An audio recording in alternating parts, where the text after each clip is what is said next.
Hello everyone, welcome to a Pelecanus bonus episode. We were lucky enough to be invited by the Smithsonian's Earth Optimism initiative to join their Earth Day Week Month events by hosting a live discussion about conservation communications. This took place on Friday, April 23rd, 2021, and we were able to record this, so we're going to release it for everyone who wasn't able to make it to the live event. So we'll play everything the same as it was live. So if you're new to Pelecanus, everything will be explained. And if you're just listening to this on audio, there will be a YouTube version that you'll be able to watch the presentation and see the slides for the first 15 minutes or so. So let's just get straight to it. All right, welcome everyone to Pelecanus, a conservation conversation, and happy Earth Day week, and Lyrid meteor shower. This is a deep dive discussion about innovative conservation and the role of environmental communications, hosted by the Smithsonian's Conservation Commons and put together by their Earth Optimism team. This event today is part of a whole week, if not month really, of their Earth Day celebration, and we are incredibly grateful and honored to be here with you today. Looking at the participants, it looks like we're going to be joined by people from around the world here. And the panelists also here are from across the United States as well. To everyone joining us and watching this later, thank you for sharing your time with us today. My name is Taylor Parker, and I will be moderating the discussion today. I'm a conservation social scientist that works on developing nature-based solutions for environmental protection with direct coordination with communities. I have a background in habitat restoration, and lately I've been working with forests here in the American Southeast. I am joined by a remarkable panel of conservationists who also happen to have experience and expertise in a variety of environmental communications.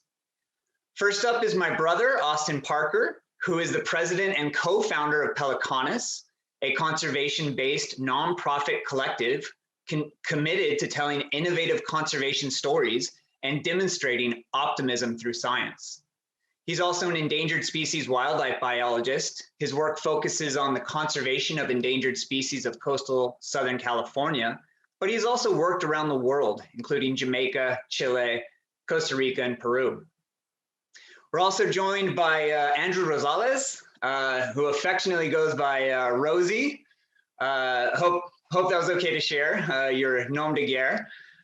He is the Science Education Coordinator at Cabrillo National Monument in San Diego, California.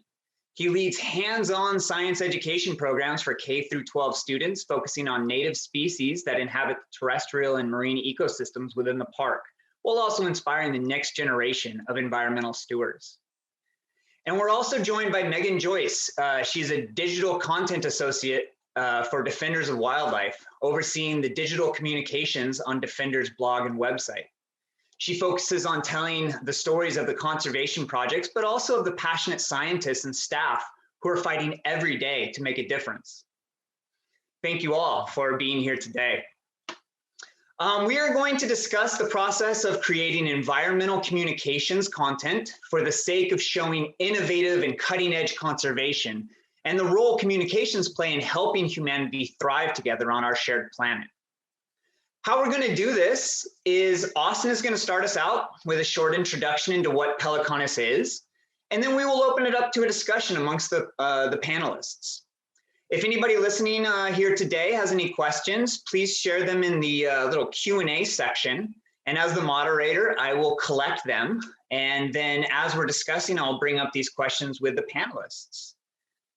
So if everything looks good, everybody, I guess we can turn it over to Austin if you want to share your screen. Okay, yeah, thank you so much, Taylor. It's a great introduction, and I know you're biased, but I appreciate it. So yes, as Taylor said, we are going to talk about what Pelecanus is, who we are, what we do, and what we kind of plan to do. And yeah, get right into it.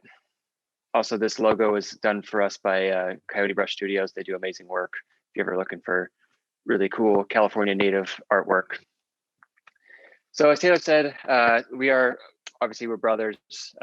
He and I co-founded this organization in 2015.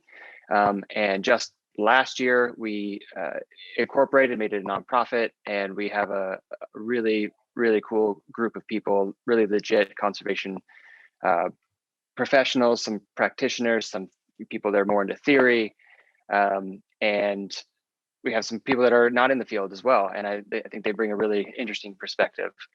So we're really excited to have this awesome team with us now, and everything we're doing from here on out is a collaborative group with them, and it's really exciting for me. So what are we? So we're a nonprofit, as I mentioned, that we're made up of conservation professionals that we're focused on the movement that is and has been happening in the conservation field. We want to show that not only that is there something that can be done, it is being done by dedicated scientists who have literally made conservation their life. And our main goal is that we can show that we can find optimism through science. And this all started because I just, for whatever reason, just realized that, you never hear any good news about conservation. Every time you hear anything about the environment, conservation, it's always climate change and terrible, and the world's dying, and then you can't do anything about it. Not only can you not do anything about it, it's your fault. And we just realized that that didn't inspire us in any way to keep wanting to do the work we're doing and grow our careers and get better at it. So we wanted to try to reframe the narrative. So we started a podcast just to kind of tell those stories, because we were also realizing we were meeting people that we're doing this crazy work where they're spending like 40 hours, sometimes 60, 80 hours a week working on just like 2 species of birds, or like, hey, I just look at desert tortoises. It's like, this is insane that this is your entire job. And that's so cool. So we wanted to kind of highlight those people. But we also wanted to tell the stories of conservation successes and perseverance. And that's why we came up with the name Pelecanus, because it's the genus of the California brown pelican. Just a quick background on that. It was endangered. It almost went extinct because of DDT, got into the system, messed with their, calcium uptake systems, and they almost disappeared. And then as a society, we decided that we didn't want to manufacture DDT anymore. We didn't want to put it out into the world. And that happened. And within 20, 30 years, it was delisted. And now they're, where I am in Southern California, I see them every day. And it's a great example of just a great thing we can do as a society when we really put our minds to it and switch kind of the paradigm. So our first podcast that we did, we created was we're calling it Conservation Conversations. It is not a tongue twister, and it is a great name, no matter what anyone tells me. We're sticking to it. But that is what our flagship podcast, where we're talking to people on the front lines about their work conserving, desert tortoises, California condors, whatever it is. And one of the ideas we had was we just really wanted to talk to really cool people doing really cool work. And so I've gotten super lucky, and I've been able to see the underground storage of all the herpetological samples. That's what we're looking at right now. This is Brad. His name is Dr. Brad Hollingsworth with the San Diego Natural History Museum. And we're looking at these samples of each one of those jars is either a lizard or a snake or something that they've collected throughout the desert Southwest. I got to hold a condor. It's just, I've been able to, check off these boxes of lifelong dreams. So I wanted to share a couple stories just to kind of, again, reiterate the type of thing that we focus on. The first one is our episode that we did in New Zealand. Taylor was the lucky one that was already there and just doing some conservation work, and got to talk to some people. And one of the people he talked to was Dr. Andrew Digby of the New Zealand Department of Conservation. And so he talked to them about a couple of things, but mainly kakapo. And the whole idea of this episode was to show that the stuff they're doing for kakapo, when you actually take a step back and think about it, is pretty insane. So there's this ground nesting, flightless parrot. It's it's a really beautiful and amazing species, but if you look at it, it's kind of a pathetic species at the same time, and I mean that in the best way possible.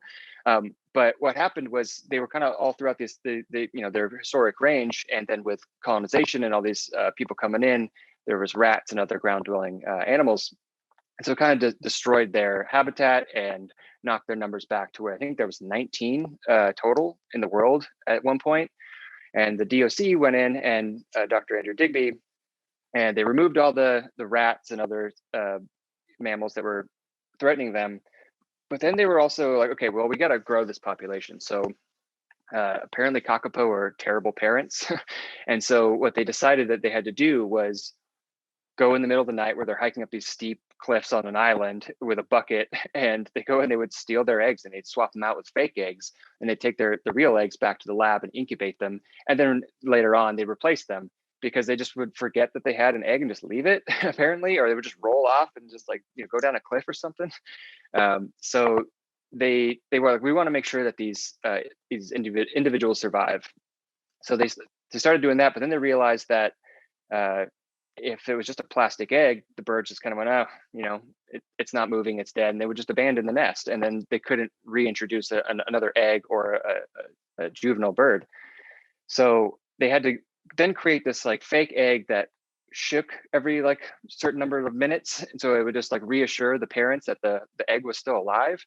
And all of this is just to say, like, this is a government operation. This is a pretty crazy thing that they're doing all of this to save this like football-shaped ground dwelling parrot. And again, they're awesome. There's a really cool documentary called Last Chance to See, where Stephen Fry goes and sees them, and apparently they love human hair. So they like to jump on his head, and like I think they were trying to mate with his hair. So it's really funny. But they're really cool birds. And again, that's great story, great conservation success, and they're still doing it. And it's good. They're going to do it in perpetuity until they recover the species. And to me, that's super inspiring. The next story that we'll highlight is Dr. Gladys. We just talked to her recently. We released her episode in November, and she's as inspiring, as awesome as a person can get in any field, I think. She's from Uganda. She studied in the UK, I believe. She took a grad program in the US. She's just been all around the world, and she took all this training, she took all this knowledge, and went back to Uganda to she's a wildlife veterinarian, and so she started a local community-based nonprofit organization that, through conservation through public health, they've been able to conserve the populations of gorilla in southern Uganda. And not only have they been doing that, they've been able to double the population of gorillas. So how do they do that? Through public health, it doesn't make sense. What they do is they inform the community on public health, general public health things, but then also alternative livelihoods. They kind of show that, like, hey, you don't need to cut down the forest, for your livelihood. You can figure out ways to like have your plot of land and not expand it. They were educating the local population or local communities on gorillas are actually really safe animals. They're not really aggressive. They'll only attack if you attack them. So they can kind of like, you can kind of shoo them out of you have a banana farm, and they come steal your bananas. You kind of do things to get rid of them without killing them. So they were able to be really successful with that. And then one of their alternative livelihoods is coffee. So they have a coffee company, and they're able to get a high price for their coffee that they then ship around the world. That, and I just saw on social media that the coffee after COVID, you couldn't buy their coffee anymore, but I just saw that it's going to be available in the US again very, very soon. So it's just this crazy, and she's won every award possible. She's a Nat Geo explorer. She's just an amazing person. And what she's done for the gorillas and the community of Uganda is just super exciting. And this is her collecting some scat. Again, she's a wildlife veterinarian, so they check on the health of the gorillas a lot, and they do tours of the gorillas territories, and they make sure it's all sustainable for the gorillas. But yeah, so that's a really cool story. Go to their website, check them out. amazing group. So the other podcast we started last January of 2020, was it's called Pelecanus News. It comes out twice a month, the 1st and 15th of every month. And the idea is essentially the same as the long form, but we then distill it into an 8 to 15 minute episode every 2 weeks that you can get a small dose of really interesting stories. Like Taylor puts this together. It's more of a here's like every 2 weeks, like an uplifting idea, like, hey, the world isn't terrible. Here's some really cool stuff going on in conservation. Like, hey, this species was delisted. Hey, they just found this new species. Biden signs a climate change accord, something like that. It's like it's like a more short form, focused kind of podcast, and it's all that one's all audio. And so this whole idea kind of comes down to 2 quotes. And here's the first one. It's when I'm asked, am I pessimistic or optimistic about the future? My answer is always the same. You look at the science about what is happening on Earth and aren't pessimistic, you don't understand data. But if you meet the people who are working to restore this Earth and the lives of the people that you are, and you aren't optimistic, you haven't got a pulse. That one's by Paul Hawken. He wrote an amazing book called Blessed Unrest, which is basically what his book is about, what we're talking about. And then the other quote that we like to focus on is from Michael Soule, the late ecologist from Southern California. He's done a lot of amazing work, and he's got this great quote where, same thing, when people ask him, I'm pessimistic or optimistic, he says, I'm neither. I'm possibilistic.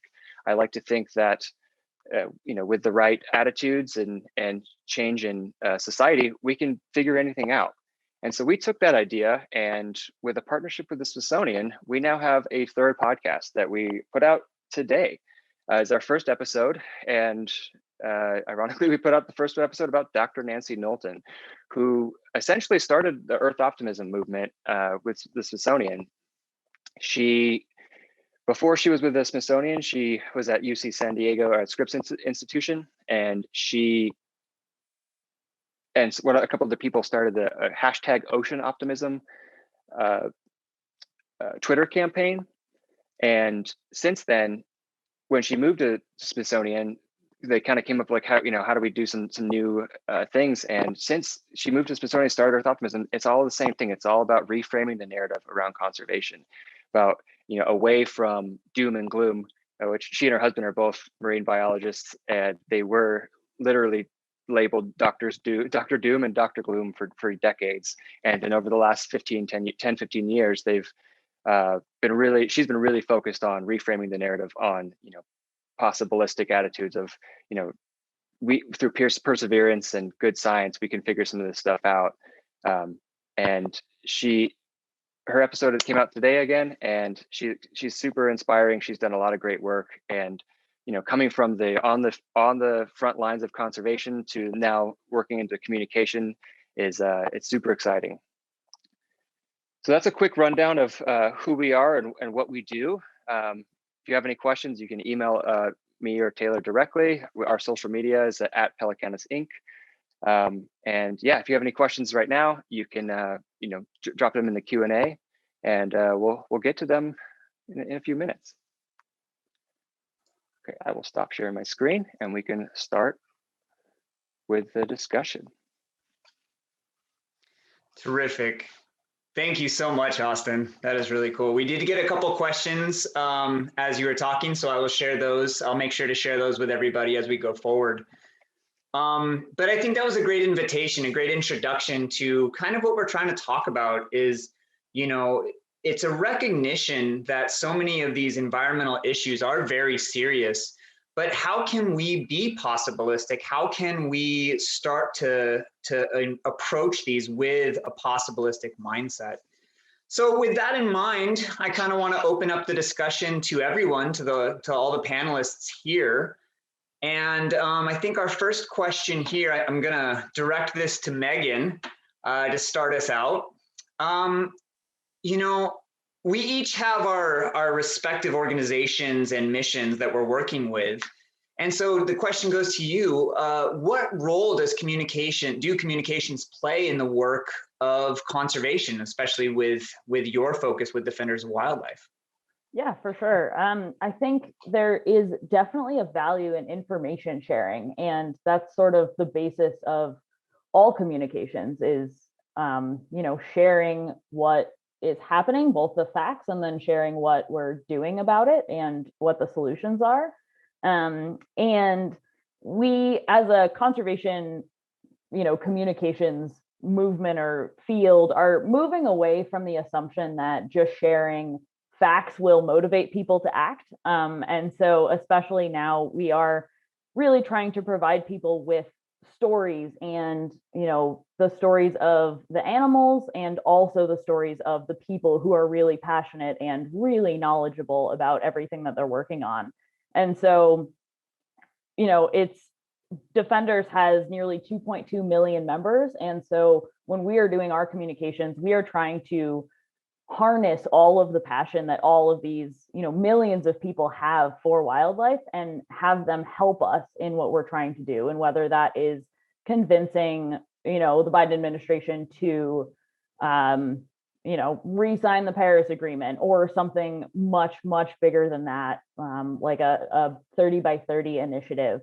We are developing science, and then also talking to everyone about what they can do to help us achieve that for conservation. And so there's a lot of different roles that communications plays in that. And all of that, we'll get into more, but who you're talking to and what medium you're using, all of that plays a role as well.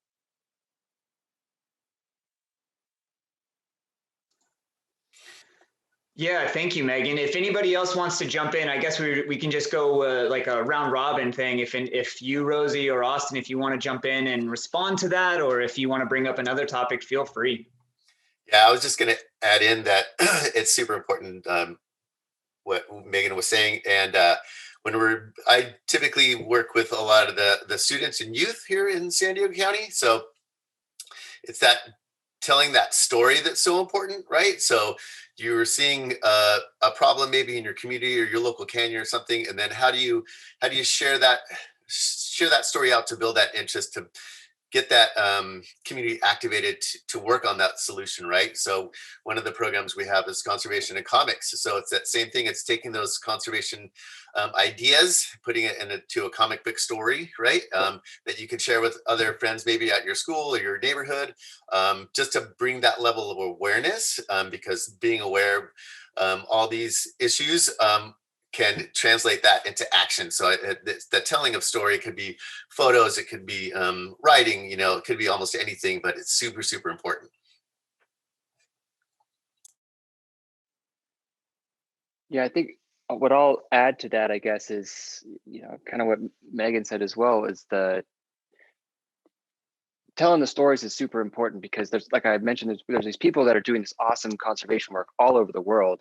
But I feel like someone telling that story, communicating that to the masses, however you do it, is just as important as the actual work itself. Because if you're doing it in a vacuum, it just gets lost. And if you can get people to share it and get people inspired and want to do their own work or help with that work, it just makes it so much better for everybody. No, I think that's a great point, and it's so great that you all are on this call. I mean, Austin with your podcast, and Rosie working with students, and Megan with the Defenders. One of the oldest and most established environmental nonprofits. You're each speaking to so many different audiences in different ways. So it's really interesting to see, everything from blogs and podcasts to comic books. I mean, I want to see some of those comic books, Rosie. So that, maybe this goes back to you, Rosie. The idea of especially when you're working with kids or just the general public, how do you run the balance between trying to motivate people to care, but also not depressing them with some of these more challenging subjects, and some of these more difficult issues to bring up? Right. I always find myself going back to that awareness piece, because especially with the youth, you're not leaving them with that sense of doom and gloom, right? It's always that sense of wonder or awe or inspiration or a sense to activate, right? So it's bringing that awareness to the issues, maybe some things they hadn't thought about or that they may not see in their own communities. Where urban parks, so we have kids coming in from all over, right, to the beautiful national park setting, right? So we have all this open land. And then when we are conducting those hands-on activities and they're interacting with nature, it might be the smell of a black sage, or it might be a cool harlequin bug, on a bladder pod. And they're like, whoa. But then it's like, it's that activation, that awareness, like, yeah, you have all these same plants, insects, butterflies in your neighborhood canyons. We're fortunate here in San Diego that we have a network of all these different canyons around there. So it's bringing that awareness into like, oh yeah, I can create maybe a little nature trail for my friends and family or my community, or we can all activate to clean up one of our, local canyons. It's going to help the watershed. And as we get older, we can do other things with it. So it's bringing that awareness that you do have things that you could do. You're already doing stuff already, right? You might be bringing your reusable water bottle to the field trip. So it's bringing that awareness that can then be transferred into inspiration and action. So we always like to leave the friends with, that positive idea that you're doing things already. You can continue to do things if you feel inspired, which we hope you are, right? Because we want to keep these open spaces available for you to go and explore and have adventures in. This makes it so fun to reconnect with that nature.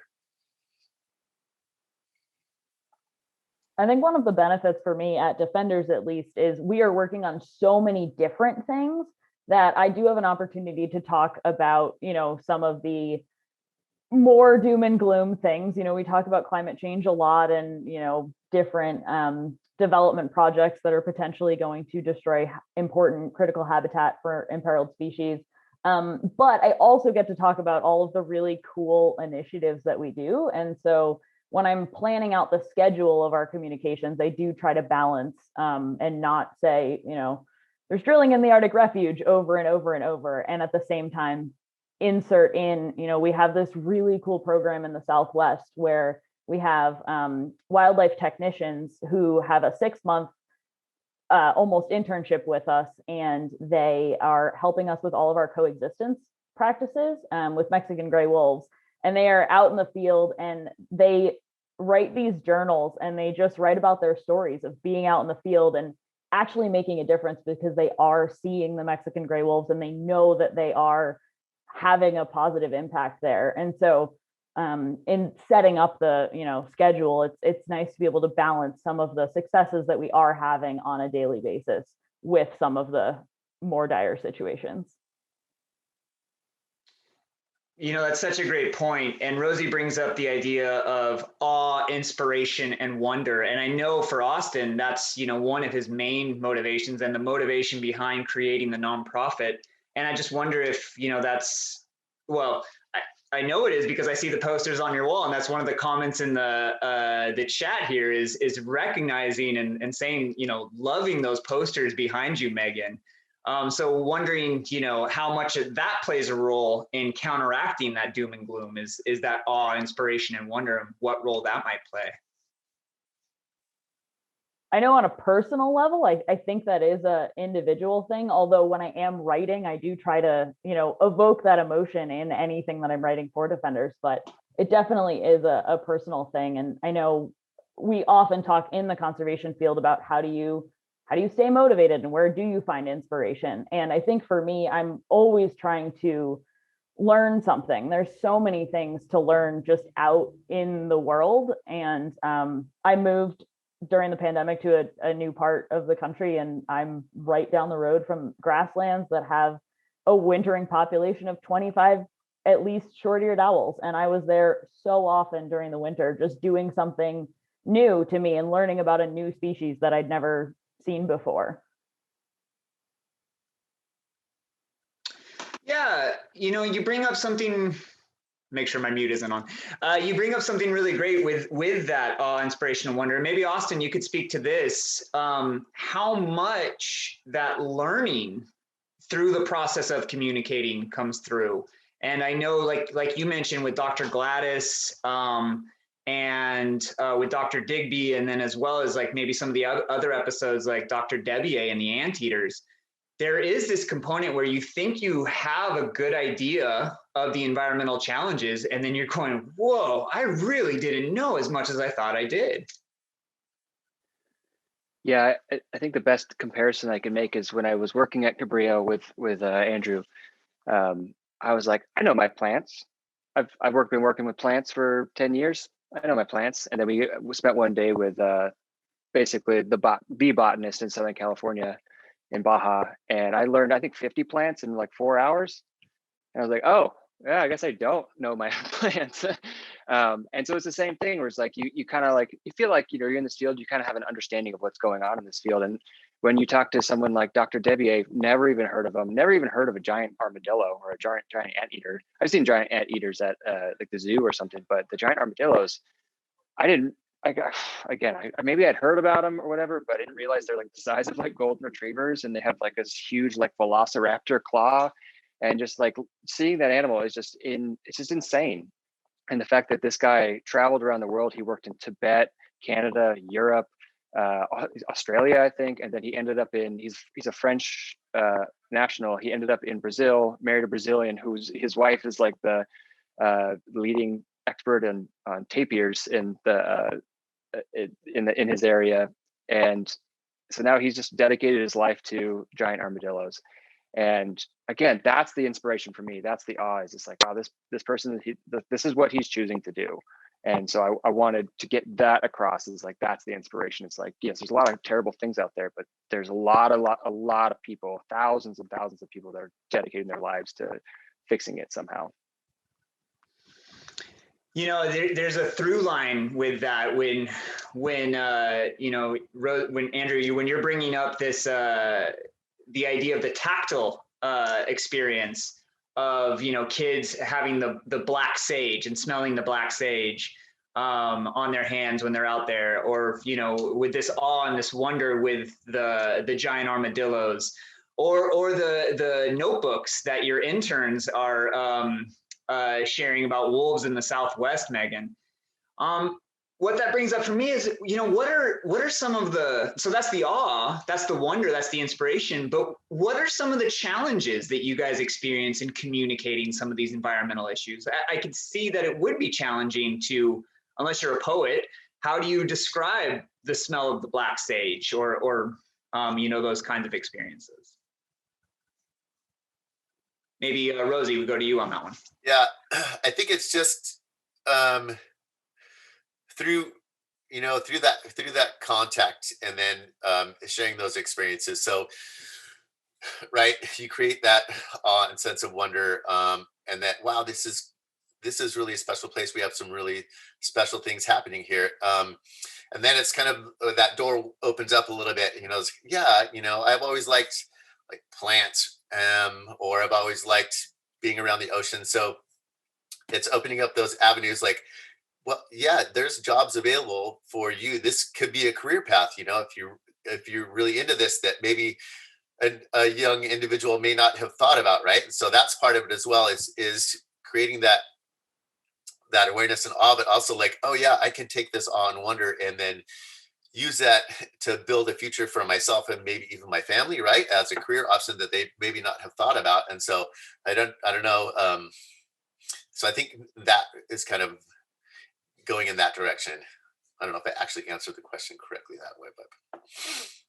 No, I think you did. I think that is, I think it's one of the challenges that a lot of conservationists would share, is trying to get that across, that this is a reality. This is something that you can do. But yeah, if Megan or Austin, if you want to share any thoughts on that as well.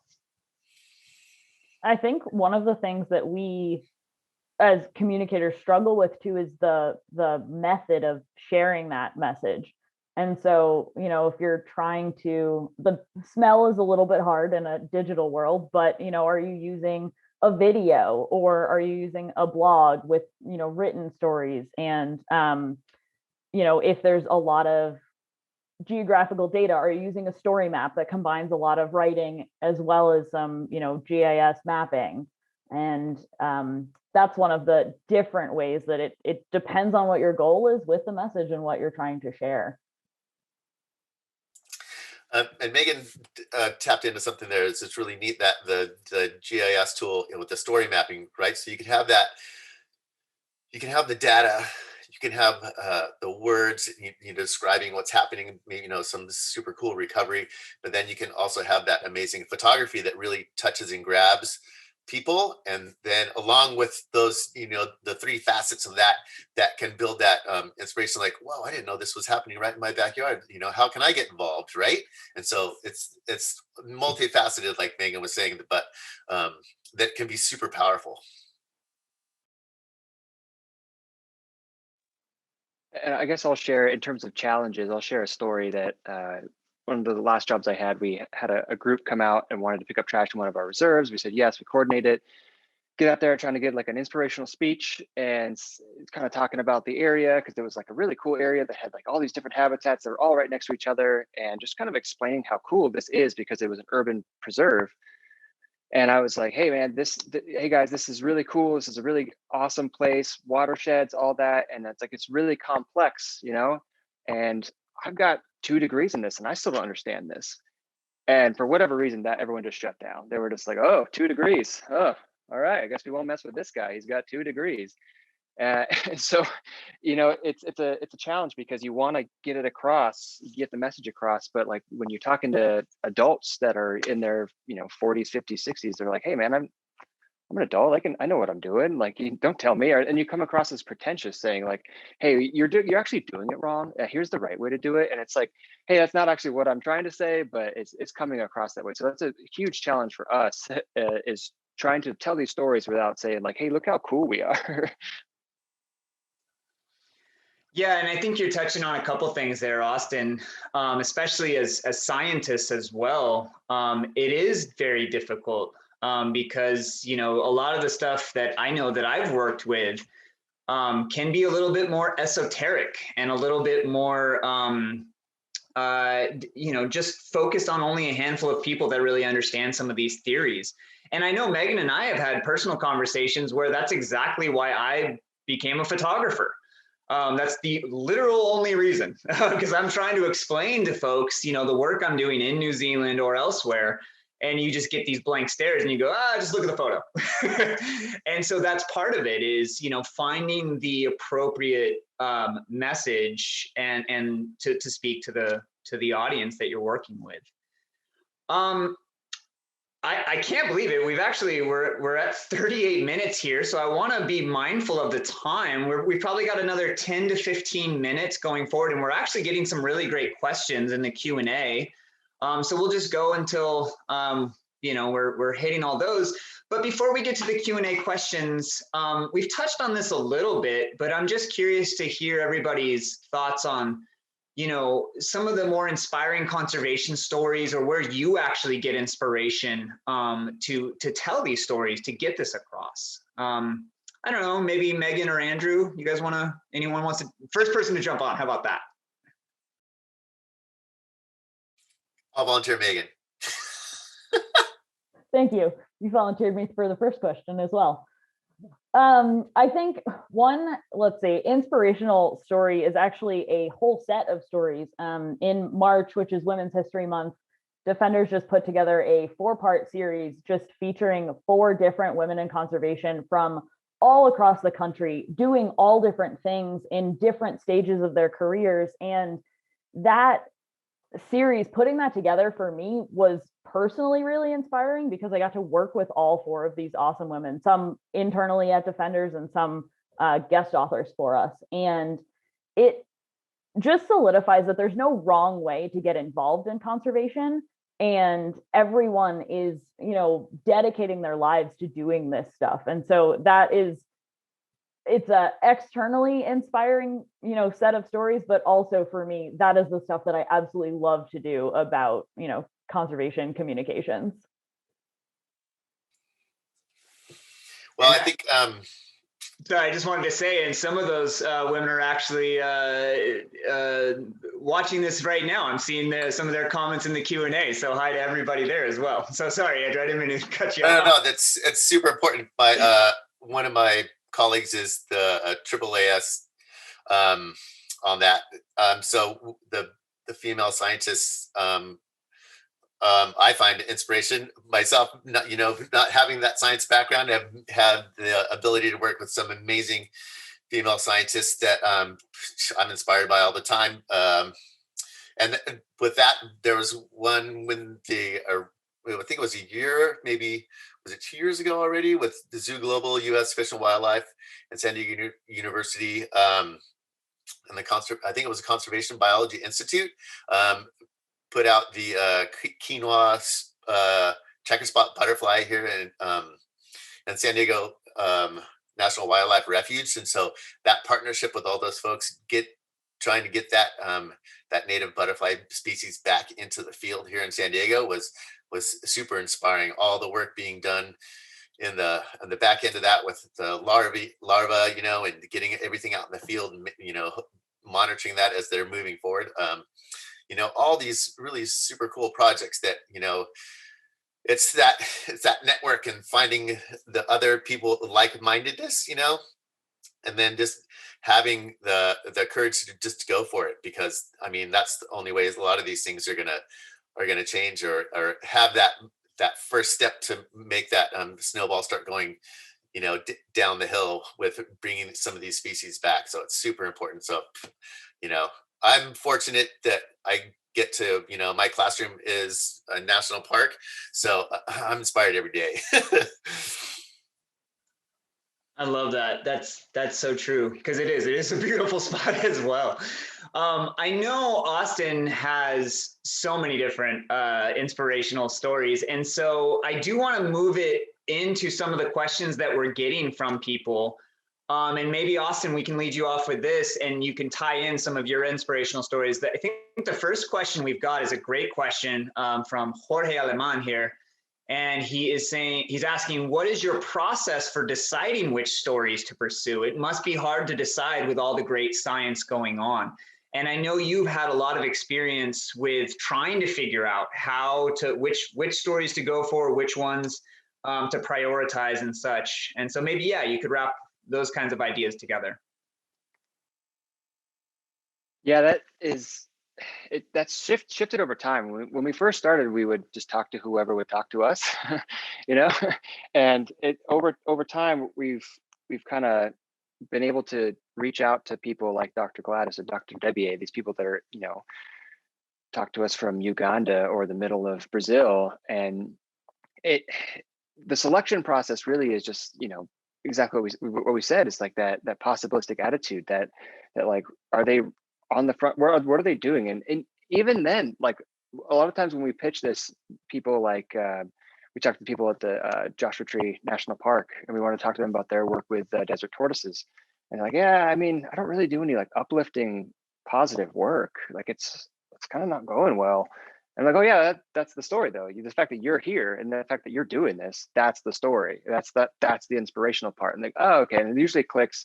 And Taylor can attest to this. Most conversations we have with people, at least for the conservation conversations, they usually kind of start out a little bit doom and gloom, a little bit sad, a little bit like, yeah, here's what I do. And then by the end of it, they're excited, they're happy. They're just like, wow, I'm really glad I did this because I feel better, at least for today.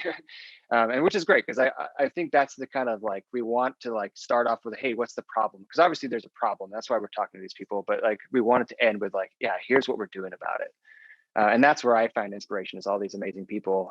Again, if you just open your eyes to it, they're literally everywhere. Everywhere you go that has an open space probably has a friends group. It's probably managed by a government working on biodiversity, project or whatever. So it's pretty cool.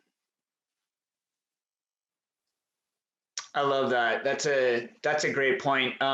Megan or Andrew, do you have anything to add to that?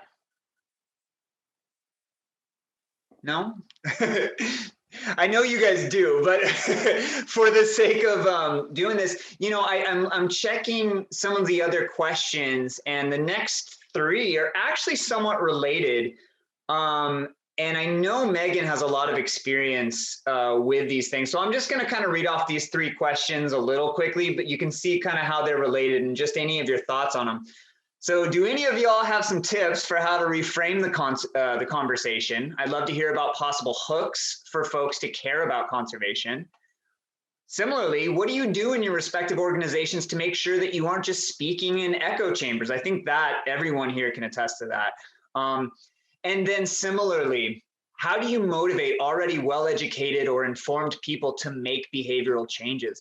Oftentimes older folks or family members in this person's personal experience. So maybe Megan, if you want to start out with any of your impressions on that or some responses. Yeah, and I think it actually ties into what Austin was just saying. Conservation is all about the people. It's a lot less about the wildlife or the landscapes than people might, think from the outside. And so the answer to a lot of those questions, at least for me, is to make it relatable. Making it easy to see the solutions and easy to make those changes. And a lot of times it is just providing an example. So we have a couple of different video series at Defenders that are, especially in the last year over the pandemic, we were calling it remote defending. And it was just stuff that we as Defenders of Wildlife employees have been doing in our homes, whether it's been planting trees or, we create rain gardens. And some of that stuff ties into the work that we do as an organization, but also some of it is just things that people have taken on because we do all care about this outside of our careers as well. And then in terms of not speaking in an echo chamber, one of the cool options for that, at least in the sort of like mass digital communication world that I'm in, is having these guest authors. And so they all have their own networks and they have their own organizations. And it's nice to be able to work in such a collaborative field where everyone is working together, and everyone has a little bit of a different, niche. It's just like species themselves. Each organization is a little bit different. And so kind of sharing just one step further afield from where we are and one step from there. And it's all about people sharing with other people. As a conservation social scientist, I can appreciate that so much because it is. I think everybody here is drawn to conservation because we want to save the plants, we want to save the animals, we care about so many of these things that are non-human, but realizing that it is about the humans, it's about the people and that relationship with it as well. So yeah, I can completely relate to that. Yeah, we're getting some really great comments here. I guess just for the sake of time, unless Rosie, you have anything to add to that, I was going to move on to maybe some of the any just last thoughts that everybody on the panel has. And maybe if you have any reflections on those questions, Rosie, we can just start you out with any of your general closing statements, anything you'd like to share with everyone. Yeah, I'd just like to add to that the last piece that about the echo chamber. I think it's interesting for my end because I'm talking to so many different students and student bodies and teachers from across the county. So I think more it's just, again, with that, I always come back to that word awareness, that there's a lot going on. Many times folks don't understand all the science that goes on in national parks. They're amazed. So a lot of times that's a big piece. So, we might be out with a group of students along a long transect and, we'll have visitors from all over the US and, abroad as well. And they'll be asking questions about what are they doing? Or we'll be talking about biodiversity or something like that. And that gets them kind of tuned in and like, wow, that's kind of neat. And then you have a little side conversation with them while the students might be doing something. So it's just bringing that that awareness in that there's a lot happening in the national parks, but like Austin said as well, like almost any open space, there's always going to be a friends group or something that's going to bring that. And then it's just, just telling that story more widely. So I think with that, as far as parting last thoughts, it's just, again, bringing that awareness, activating that inspiration so that they, the students or folks, the community members can take that leap into action. And again, like we kind of started out with, it's not the doom and gloom of it, but it's more of the opportunity and the possibility of change, so I think that's where, we want to leave those folks. It could be with a little cleanup, or, planting native plants in your yard, maybe taking out part of your lawn to make it a pollinator garden, all these little things that can help your own community with the species and think conservation aspects, just at your own level, and then it can build out from there. I love it, making it relevant in the specific communities. Megan, do you have any final thoughts that you want to share with the whole world? I think jumping off of what you were just saying, Rosie, it's like I like to inspire curiosity in people with anything, any kind of communication. I want to leave people wanting to do something or learn something, or even if it's just read. They were only planning on reading one blog, and now they're going to read the next one also and learn about another species. Or if it's just, this story that I read was really cool, and now I think I'm going to go sit outside and watch the woodpeckers in my backyard.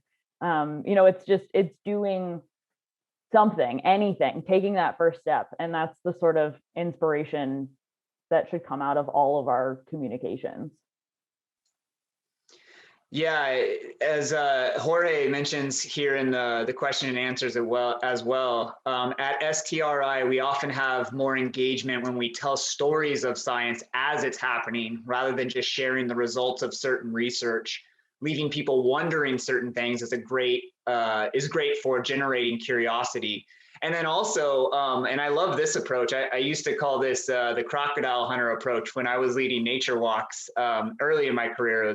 We got to get people as fired up as we get as communicators when we hear it from scientists or from the experience in the field. And so I think that is also speaking to some of the things that you're saying here, Megan. And then Austin, some of the last closing thoughts on this. Yeah, I think my idea kind of comes off of your guys's as well. Years ago, I helped teach a class at Yosemite for the Huntington Beach High School. We went a couple of years where you go for a week and you just kind of walk around the park and learn ecology, geology, everything. And we kind of ended the week with this kind of talk. And what do we do now? Where do you take this? You have this when you're 16, 17, you have this formative experience in nature. Because we go with the week of Thanksgiving and no one's in Yosemite, and it's perfect. And what I left them with was, you can make a difference. The idea is that anyone can have an impact. Anyone can make a difference. If you come from a place of privilege, like Huntington Beach High School students, use that privilege. Use it. You're set up for life. So take that and do something with it. And if you don't come from that area, we're trying to tell the stories that you can be like a Dr. Gladys. You can be like these people that are just like, hey, I'm not the traditional constituent for these normal environmental nonprofits. Like the episode of Conservation Conversations we just put out is with Chris Sarabia. He's now the president of the California Native Plant Society. He grew up in Bell Gardens, Los Angeles, so he was nowhere near nature. And now he's running these huge programs. And he's the president of the California Native Plant Society. So he's, I don't know, that's the whole point, is that no matter where you come from, you can make a really big difference. And I think your extra panelist there agrees with you. And it's true. Chris Sarabia's story is a very inspirational one. And a friend of Chris and all of us, Aline here, she says in the comments, it seems like an ability to honor that we are all learners as well as teachers, and inspiring this curiosity can sometimes be readily facilitated when we bow to the others in the space, the community who may also be our teachers and the difference makers. And I think that is something that I know Chris carries with him as an ethic as well. So, just as I'm hearing this, as Austin mentioned, we've started this new podcast series with Smithsonian Earth Optimism. We're calling it The Possibilists. But as I hear the discussion today, it occurs to me that seeing the environmental problems through a a possibilist mindset might be a blank spot on the map and might be this uncharted territory. And so it is up to the conservationists and the communicators. It's, as Jorge was saying and Aline was saying, it's up to all of us, really, to co-discover what it might mean to have a possibilist mindset when addressing these very real environmental issues.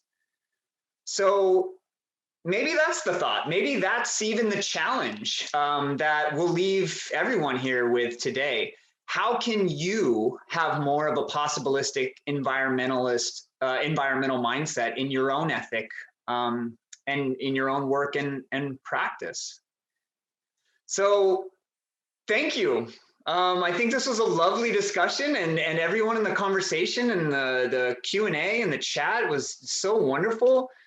Thank you to all the panelists for showing up today and bringing such expertise in your thoughts.